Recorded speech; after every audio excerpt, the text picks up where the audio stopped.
Welcome to the Tech Egg. Don't get scrambled. Enjoy the video.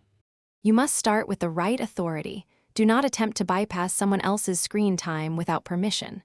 Once you confirm ownership, collect the Apple ID email and password, the device serial number, and a receipt or proof of purchase.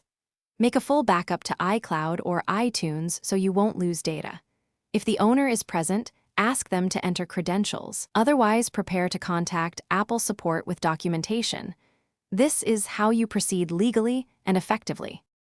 Call or start an online chat with Apple support and clearly state that you need screen time restrictions removed on a device you own. Provide the requested proof, government ID, original purchase receipt, and the device serial number. Make sure scans or photos are legible.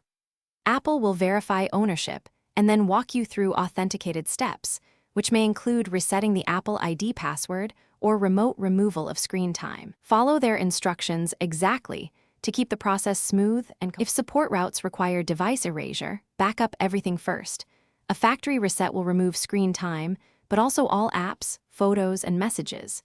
Use recovery mode via a computer or erase the device via iCloud only if you have the Apple ID credentials or Apple's authorization. Once reset, restore your backup during setup.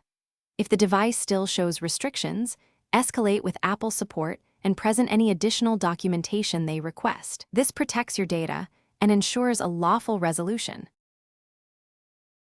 Thanks for watching. Consider subscribing if I helped unscramble your problems.